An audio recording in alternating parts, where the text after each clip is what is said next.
Somewhere across the city, the former maid lived her quiet life.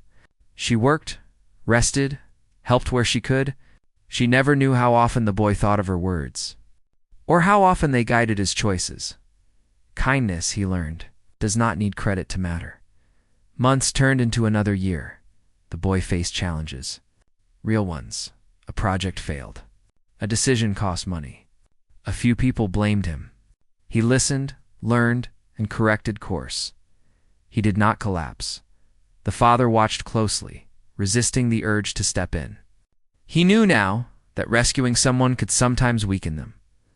One night, after a long day, they sat together without speaking. The silence felt comfortable. "You're doing fine," the father said finally. The boy nodded. "I know." That was enough. The house lights dimmed as night settled in. The city continued its noise outside. Inside, there was calm. The boy no longer felt like someone who survived failure. He felt like someone who had learned how to live with it, and that lesson stayed with him, quietly shaping everything that came next. The years did not rush anymore. They moved at a pace that felt honest. Each season brought small changes, not sudden turns. The son learned to measure progress by understanding rather than applause. He woke up each morning with a clear mind, knowing what mattered to him and what did not. His work continued to grow, not in headlines, but in usefulness. People used what he built because it made their days easier. When problems appeared, he met them directly. He did not hide behind status or power. He asked questions. He listened. He corrected mistakes without blaming others.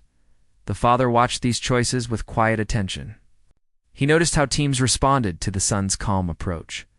He saw how trust replaced fear. Results followed naturally.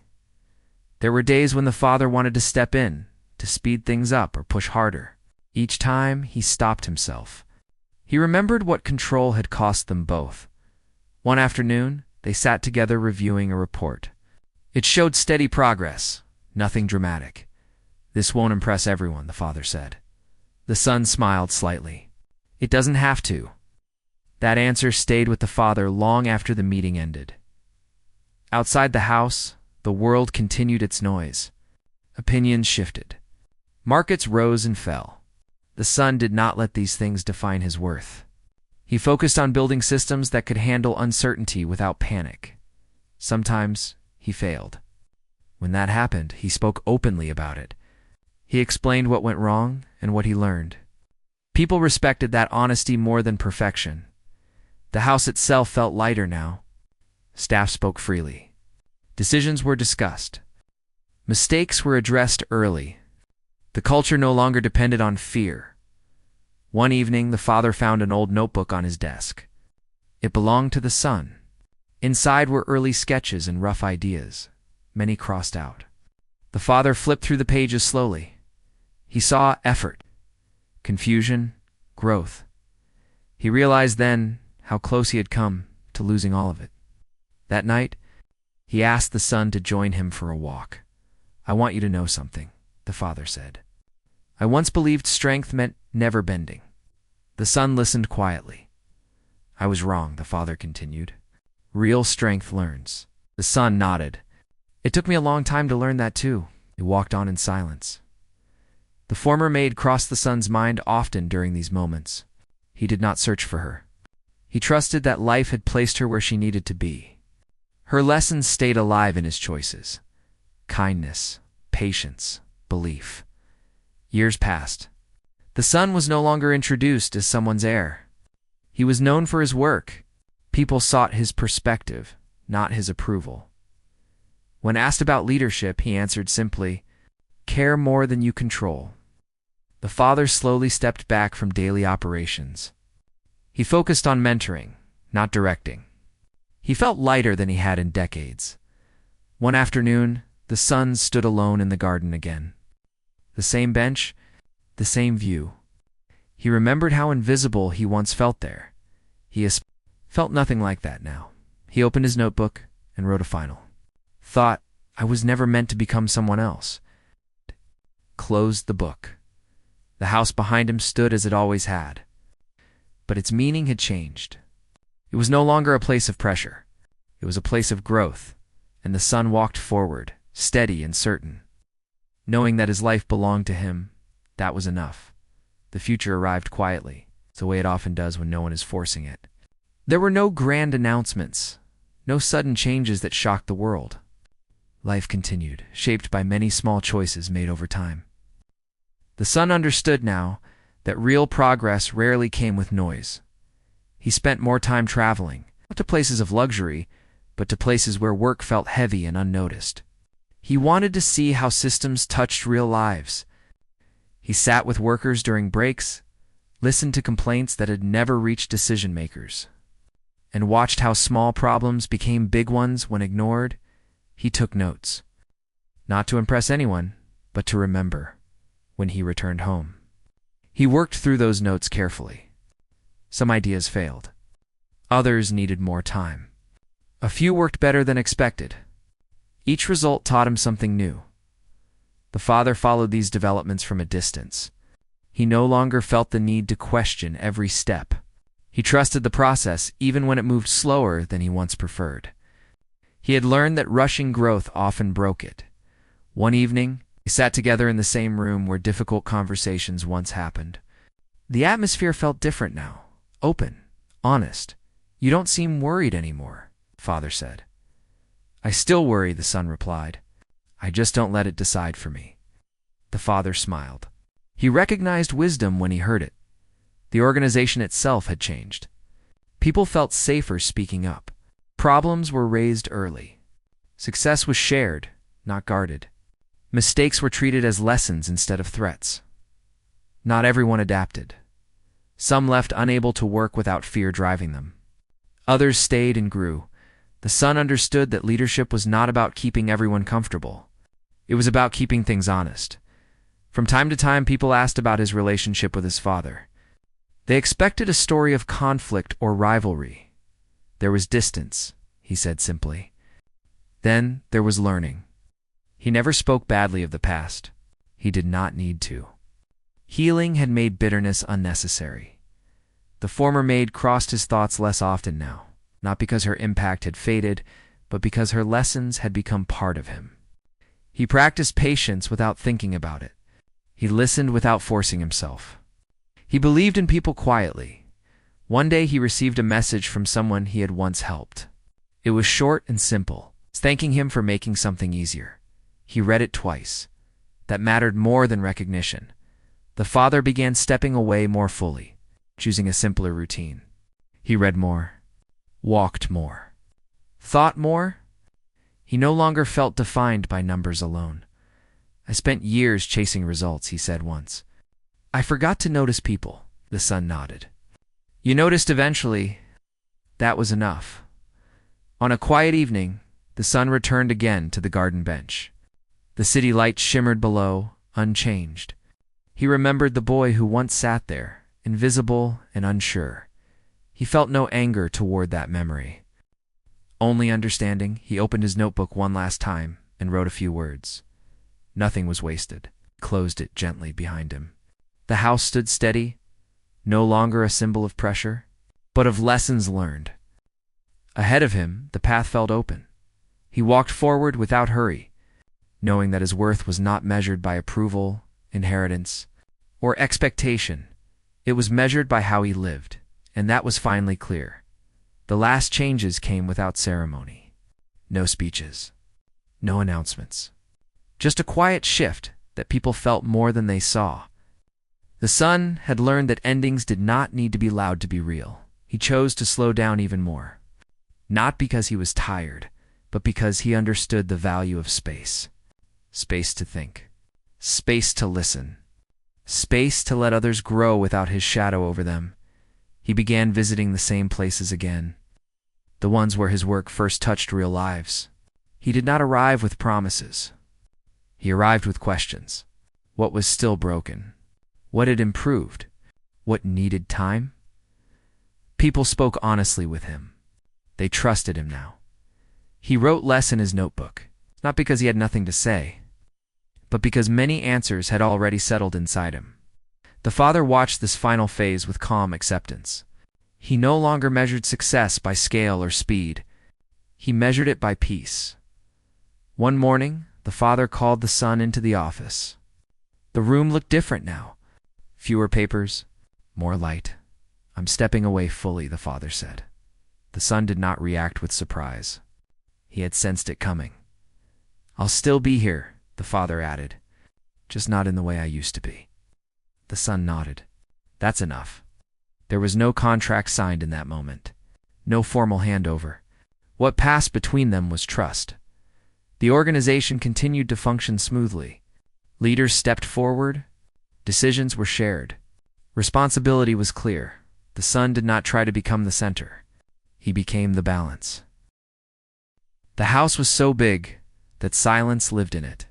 Even during the day, when sunlight came through tall glass windows and the city buzzed far below, the rooms felt empty. People worked there, of course. Guards at the gates, drivers in the garage, cleaners in quiet uniforms. But none of them truly lived in the house. They moved carefully, as if afraid to disturb the air itself. The father owned the house, and much more than that. He owned companies that stretched across countries. His name appeared in business magazines and news channels. People spoke about him with respect, sometimes fear. They called him disciplined, sharp, unstoppable. He believed success came only to those who earned it without excuses. His son lived in the same house, but it never felt like his home. The boy woke up every morning to alarms set by someone else. His schedule was planned weeks ahead: private tutors, fitness trainers, meetings he did not understand. Everything was designed to shape him into a future leader. But no one ever asked what kind of person he wanted to be. At school events, in public gatherings, the boy stood slightly behind his father.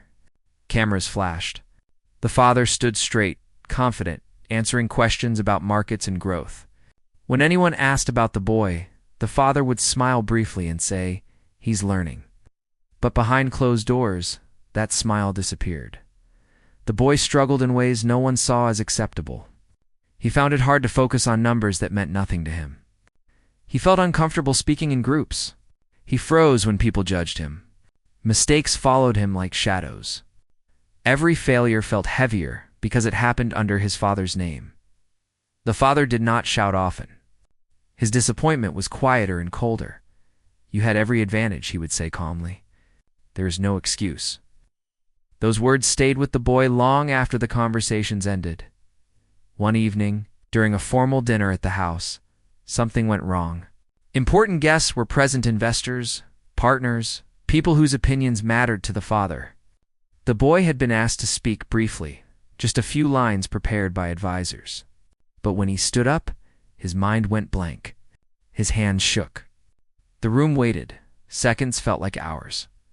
He stumbled over his words, said the wrong numbers, then stopped completely. The silence was painful. Someone cleared their throat. Another guest looked away. The father stared straight ahead, his face unreadable. The speech ended early. Polite claps followed, thin and uncomfortable. That night, after the guests left, the father called the boy into his office. The room smelled like leather and old books. City lights glowed outside the window. "I can't keep doing this," the father said. The boy stood quietly, staring at the floor. "I built everything I have from nothing," the father continued. "I failed, learned, fought. You were given every tool, and still, you stand there frozen. I don't know how to help someone who refuses to help himself." "I'm trying," the boy whispered. The father sighed. "Trying is not enough." From that moment, something changed. Not loudly, not officially, but the distance grew. The father stopped asking about the boy's progress. Tutors were reduced. Meetings were canceled. The message was clear without being spoken. The father had given up. Staff noticed it. When the boy walked through the halls, people were polite but distant. Some whispered that he was weak. Others said he would never take over anything important. A few felt sorry for him, but pity did not help. The boy spent more time alone. He ate meals by himself. He avoided public spaces in the house. Sometimes he sat in the garden late at night, listening to the city, and wondering how he could feel so invisible in a place so big. He began to believe the words he had heard all his life, that he was a disappointment, that something was wrong with him. Around this time, a new maid arrived at the house. She was not loud or impressive. She did not ask questions or try to attract attention. She learned the routines quickly and followed them carefully. To most people, she was just another staff member. But she noticed things others ignored. She noticed how the boy moved quietly, as if apologizing for existing. She noticed how he avoided eye contact. She noticed untouched food trays outside his room. One afternoon, while cleaning a sitting area near the garden, she saw him sitting alone on a bench. He was staring at his phone but not really looking at it. Most staff would have passed by. She did not. She simply said, "The weather is calmer today," and kept cleaning. The boy looked up, surprised. No one usually spoke to him without a reason. He nodded slightly. That was all. It was a small moment. Nothing important, nothing dramatic. But for the first time in weeks, someone had spoken to him like a normal person. The father did not notice.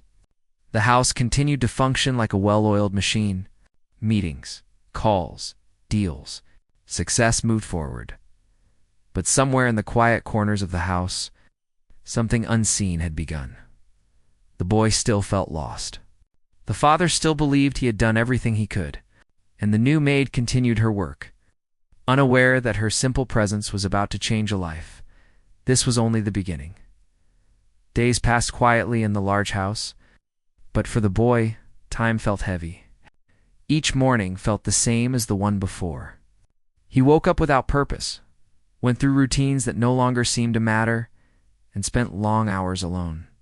The sense of being forgotten hurt more than open anger ever could. The father stayed busy. His days were filled with meetings, calls, travel plans, and numbers that moved faster than emotions ever could. In his mind, he had done what was necessary.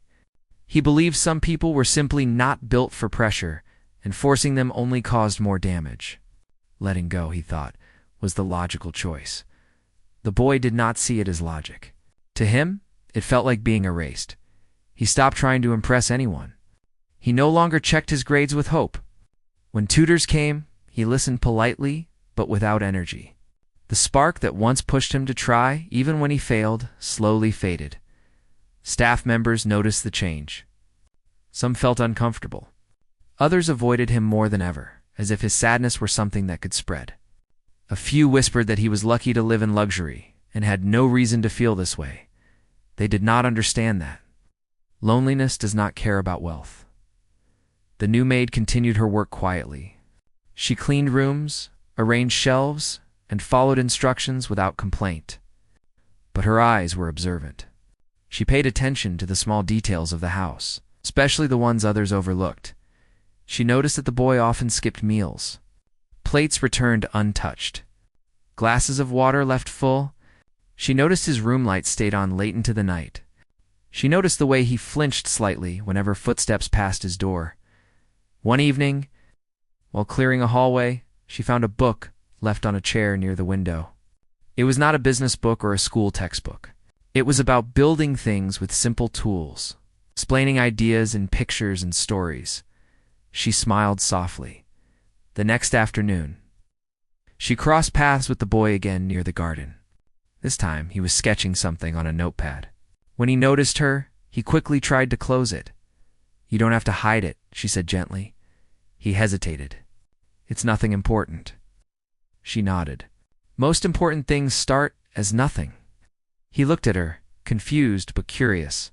No one had spoken to him like that before. She did not push further. She simply continued walking, leaving him with a thought he had not heard in a long time. Later that day, she placed his dinner tray herself. Instead of leaving immediately, she paused. "If you don't feel hungry now, that's fine," she said. "Just remember to eat later." It was a small sentence, but it carried care, not judgment. The boy ate that night. Over the next few days, moments like these continued. Short conversations. Simple words. No pressure. She never asked him to explain himself. She never compared him to his father. She never talked about success or failure, She treated him like a person. Slowly, the boy began to open up. Not all at once. Just a little. He spoke about how his mind went blank when people watched him. How numbers danced on pages without meaning. How every mistake felt like proof that he did not belong in his own family. She listened without interrupting. When I was younger, she said one day, people told me I was slow, that I would never do more than clean floors. For a while, I believed them. He looked at her. What changed? I realized they only saw one small part of me, she replied. And I decided to see the rest myself. Those words stayed with him. The father noticed something subtle. The boy seemed less withdrawn. He walked with slightly straighter posture. He spent more time reading, sketching, thinking. But the father dismissed it as temporary. He had seen hope before, only to watch it fade. One afternoon, the boy asked the maid a question that surprised even himself. Do you think everyone has one thing they're good at? She considered this. I think everyone has many things, she said, but some take longer to find. He nodded slowly. She encouraged him to keep sketching, to keep building ideas on paper. She showed interest, without turning it into a task. Sometimes she simply sat nearby while he worked in silence.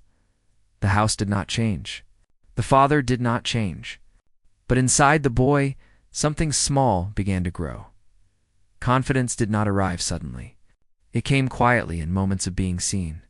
The boy started setting small goals for himself. Reading a few pages, finishing a drawing, fixing something broken instead of calling for help. Each small success felt like proof that he was not useless. One evening, he overheard staff talking. They spoke about him carelessly, assuming he could not hear. He's a failure, one said. Poor man's son. The words stung, but this time they did not break him. He returned to his room and continued working. The maid noticed his silence the next day. Some people speak from fear, she said quietly. Not truth. He looked up. How do you know? Because truth doesn't need to hurt to be real, she answered. That night, the boy wrote in a notebook for the first time. Not numbers. Not plans. Thoughts. Questions. Ideas. The father, sitting alone in his office, looked at an old photo on his desk. It showed himself years ago, tired but determined. He wondered briefly where things had gone wrong with his son. Then his phone rang, pulling him back into work in another part of the house. The boy kept writing. The distance between father and son remained. But a bridge was slowly being built, one quiet conversation at a time. The maid did not see herself as a hero. She simply believed that no one should be abandoned, and the boy, who had once felt invisible, was beginning to believe he still had a place in the world. The change did not happen in a single moment. It happened slowly, quietly, almost in a way that could be missed if no one was paying attention. The boy still lived in the same large house. His father still moved through his days with the same sharp focus. The staff still followed routines. On the surface, nothing looked different, but inside the boy, something had shifted. He woke up one morning and did not feel the same weight in his chest. The sadness was still there, but it no longer controlled every breath. He sat on his bed and looked at the notebook he had started using. Pages filled with thoughts, drawings, small ideas, questions he had never said out loud. It was the first thing in a long time that felt like it belonged only to him. He got dressed without rushing. There was no tutor waiting that day, no scheduled meeting. For once, the day felt open instead of heavy. In the kitchen, staff moved quietly. The maid was already there, arranging dishes. When she saw him, she gave a simple nod, not a smile meant to comfort, not words meant to fix anything. Just a normal greeting. Good morning, she said. Good morning, he replied.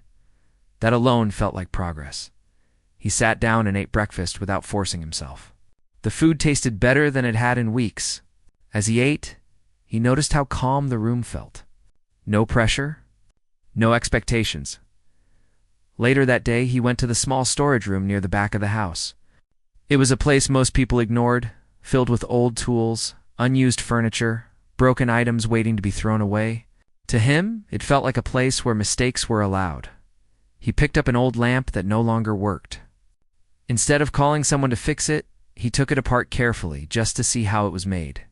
He did not succeed that day, but he learned something. The maid noticed him there in the afternoon. "You like fixing things?" she said. "I like understanding them," he replied. She nodded. "That's how fixing usually starts." She did not stay. She did not praise him. She trusted the moment to be enough. The father, meanwhile, was dealing with growing pressure.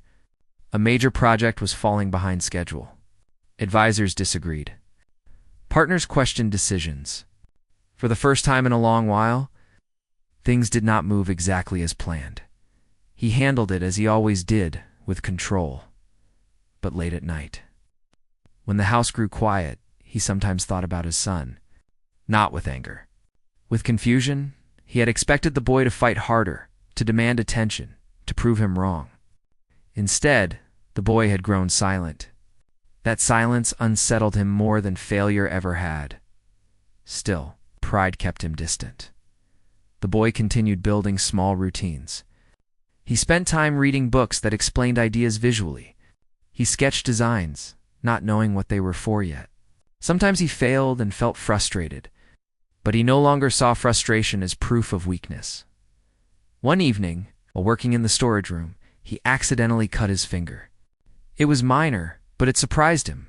He wrapped it and sat down, breathing through the moment. The maid found him there. "Does it hurt?" she asked. "A little," he said. She handed him a clean cloth. "Pain means you're doing something real." He smiled for the first time in front of her. As weeks passed, staff members began to notice changes too. The boy walked with more confidence. He spoke when spoken to. He no longer looked like someone waiting to disappear. Some staff were uncomfortable with it. "He's acting different." One whispered. "Doesn't matter," another replied. "He'll fail again." The boy heard these words sometimes. They still hurt, but they no longer defined him. One afternoon, the father walked past the storage room and heard noise. He stopped. Through the slightly open door, he saw his son working with tools, focused, calm. The sight surprised him. He did not go in. He walked away, unsettled by the feeling he could not name. That night, the father reviewed reports alone. His mind drifted back to his own youth. Long nights. Broken machines. Learning through mistakes. For the first time, he wondered if he had mistaken silence for weakness. The boy, unaware of his father's thoughts, continued working. He completed a small project, a simple device that solved a minor problem around the house. It was not impressive. It was not valuable, but it worked. He felt something rise in his chest. Pride. He showed it to the maid. "It works." He examined it carefully. "You built this?" He nodded. "Then you already know something important," she said. "You're capable." That word stayed with him. The distance between father and son still existed. They rarely spoke, but something had changed beneath the surface. The boy was no longer waiting for permission to exist. The maid continued her work quietly, never stepping beyond her role, never taking credit. She believed that growth belonged to the person who earned it, and the boy once left behind was slowly stepping forward, not to prove his father wrong, but to prove himself right. The house remained large. The world outside remained demanding. But inside one quiet room, foundation was being built, stronger than anyone expected. The tension in the house grew without anyone speaking about it. It was the kind of tension that lived in pauses, in looks that stayed a second too long, in doors that closed more carefully than before. The boy felt it, even though no one said a word to him directly. His days had changed. He was no longer drifting through time. He woke up with ideas in his head, plans that were small but meaningful to him. He spent hours working quietly, testing things, fixing small problems around the house that most people ignored. A loose handle, a broken switch, a system that wasted time or energy. He did not tell anyone. He did not announce progress. He simply worked. The maid noticed everything. She noticed the way his hands moved with confidence now. She noticed the calm in his face when something did not work the first time. She noticed how he no longer rushed to hide his efforts. One afternoon, she found him sitting on the floor with tools spread around him, staring at a device that refused to cooperate. "It's not doing what I want," he said. Frustrated but not defeated, she sat nearby. "Sometimes things don't," she replied. "That doesn't mean they won't." He took a breath and tried again. In another part of the house, the father faced a growing problem. A large project he had invested in heavily was failing. Systems were inefficient. Deadlines were missed. Advisors argued. Blame passed quietly between departments. The father hated inefficiency more than failure. Late one night, he reviewed reports alone. Numbers did not add up. Processes were outdated. For the first time, he felt a sense of pressure he had not felt in years. He thought briefly about his son and dismissed the thought.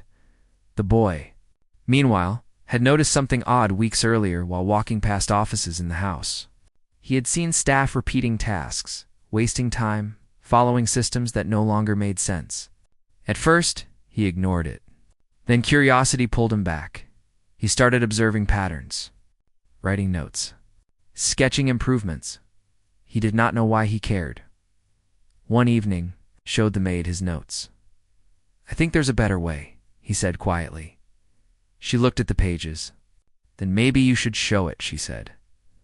"To who?" he asked. She did not answer. Days later, the father called a small internal meeting at the house. Advisors spoke in circles. Solutions sounded expensive and slow. The boy listened from the hallway. Unnoticed, something inside him pushed forward. He stepped into the room. Everyone turned. The father's face tightened. "This is not the time," he said. "I know," the boy replied calmly. "But I think I can help." The room fell silent. Staff exchanged looks. Some hid smiles. Others waited for failure. The father hesitated. Pride fought reason. "Speak," he said finally. The boy laid out his ideas simply. No big words. No confidence tricks. Just clear observations and small changes that added up. Silence. Followed then questions, then more silence. The father did not react immediately. "Test it," he said. Quietly, the boy nodded. Over the next weeks, the changes were applied in a limited way. Efficiency improved. Costs dropped. Problems eased. The father watched from a distance. For the first time, doubt crept in not about his son, but about himself. The maid watched the boy walk through the house with steady steps. She said nothing. One evening, the father stopped the boy in the hallway. "Where did you learn this?" he asked. "By watching," the boy said. The father nodded slowly. Something between them shifted. The house felt different now. Not warmer, not kinder, but more honest. The boy returned to his room that night and opened his notebook. He wrote one sentence, "I didn't disappear." The maid finished her work and looked back once before turning off the lights. The biggest moment had not arrived yet, but it was coming. The days that followed felt heavier than any that came before. Not because things were bad, but because everything was changing, and change carried its own weight. The house no longer felt frozen in quiet distance. Conversations paused when the boy walked past, not out of pity, but uncertainty. People were adjusting to a new reality they had not expected. The father did not call another meeting right away. He watched. He listened. He reviewed results without commenting. That silence made everyone nervous, especially the boy.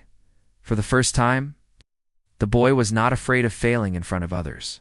He was afraid of being seen and misunderstood again. He continued his work quietly. He refined ideas. He corrected mistakes. When something went wrong, he fixed it without panic. He had learned patience, not from books or training, but from being allowed to try without fear. The maid noticed that she was needed less. Not because the boy no longer cared, but because he no longer needed someone to hold him together. That realization brought her a quiet peace. One evening, the father asked the boy to sit with him in the office. There were no advisors. no staff. Just the two of them. The boy felt the old tension return as he entered the room. He remembered standing there before, small and uncertain. This time, he stood straight. "I reviewed everything," the father said. "Your changes worked." The boy nodded. He did not smile. He waited. The father leaned back. "I want to understand something," he continued. "Why didn't you come to me sooner?" The boy thought carefully. "I didn't think you wanted to hear me," he said. The words landed harder than any accusation. The father looked away for a moment. Years of control, discipline, and belief in strength suddenly felt incomplete. "I thought pushing you would make you stronger," he said quietly. "I didn't realize I was teaching you to disappear," the boy swallowed. He had imagined this conversation many times, but never expected honesty. "I didn't need you to give up," the boy replied. "I needed you to see me." Silence filled the room. Not uncomfortable. Just real, the father nodded slowly. "I failed you," he said. Those words mattered more than any apology. From that day on, things did not magically become perfect. Trust takes time. Wounds take longer. But something important had shifted. The boy was invited into discussions, not as a symbol, but as a voice. He spoke when he had something to say. When he didn't, he listened. He was no longer trying to prove himself. He was building himself. The father learned to step back, to ask questions instead of giving orders, to accept answers he did not expect. The house changed slowly. Laughter returned in small moments. Meals were shared again. Staff felt the difference and followed it. One morning, the maid packed her belongings quietly. She had received another opportunity elsewhere, one she had planned for long before. She did not announce her departure. The boy found her near the door. "You're leaving," he said. She nodded. "You don't need me anymore." He shook his head. "I always did." She smiled softly. "You needed yourself. I just reminded you." They stood there for a moment. No tears. No speeches. "Thank you," he said. She nodded once and left. The father watched from a distance. He understood more than he said. Months passed. The boy continued his work, choosing projects that mattered to him. Some succeeded. Some failed. None broke him. The father no longer spoke about legacy as something to inherit. He spoke about it as something to build together or not at all. Late one night, the boy returned to the garden where he once felt invisible. He sat on the same bench and looked at the city lights. He opened his notebook and wrote one last line. "I was never broken." The house behind him stood tall, no longer a place of silence, but of understanding. And for the first time, the boy did not feel like the son of a billionaire. He felt like himself. Life did not pause after understanding arrived. It moved forward slowly at first, then with more confidence. The house no longer felt like a place where people waited for instructions. It felt lived in. Not loud, not perfect. Just real. The boy settled into a rhythm that belonged to him. He no longer worked in hidden corners. He used open spaces, sometimes even the same rooms where meetings once shut him out. He spoke less. But when he did, people listened. Not because of who his father was, because his words carried thought and care. The father watched this change carefully. He did not rush to claim credit. In fact, he carried a quiet regret for the years he could not return. He began leaving his office door open more often, not as a signal of power, but as an invitation. They started walking together in the evenings. No agendas, no lessons, just movement and shared silence. Sometimes they spoke about work, sometimes about nothing at all. The father learned that presence did not weaken authority. It strengthened trust. The boy learned that approval felt better when it was not demanded. Outside the house, people began noticing changes too. Systems improved. Projects moved with less force and more clarity. Workers felt heard. Problems were solved earlier instead of hidden. The father saw results he had not seen in years. He understood something important then. Control had built his success, but understanding would protect it. The boy took on a project of his own. It was small and quiet, focused on improving simple processes for people who never had access to big solutions. He did not announce it publicly. He worked steadily, learning through mistakes. Some people doubted him. Some waited for failure. He let them wait. One afternoon, the father asked him why he chose such work. "Because no one looks there," the boy said. "And that's where things matter most." The father nodded. He recognized the truth. The maid was gone, but her presence remained in small ways. In habits, in patience, in the belief that effort mattered even when unseen. The boy never forgot that. Months passed. Then a year.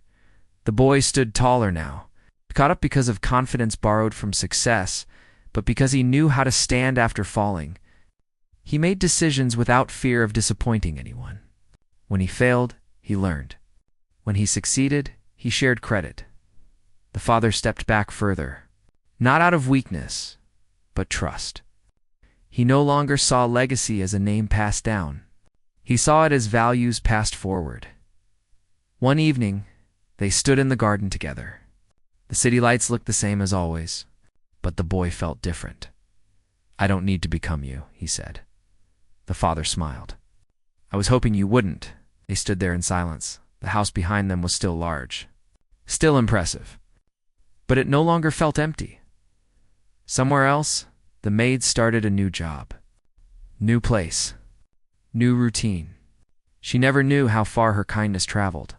She never needed to, and the boy, once forgotten, moved forward with quiet strength, not as an heir, not as a symbol, but as a person who learned that being seen begins with seeing yourself. Life continued, not perfectly, but honestly, and that was enough. Time has a quiet way of showing what really lasts, not in sudden moments, but in ordinary days that pass without drama. After everything that had changed, life settled into something steady. Not easy, not perfect, just steady. The boy was no longer a boy in the way people once saw him. He carried himself with calm confidence, not loud or demanding, but clear. People spoke to him differently now, not with doubt, not with pity, but with attention. Still, he never asked for it.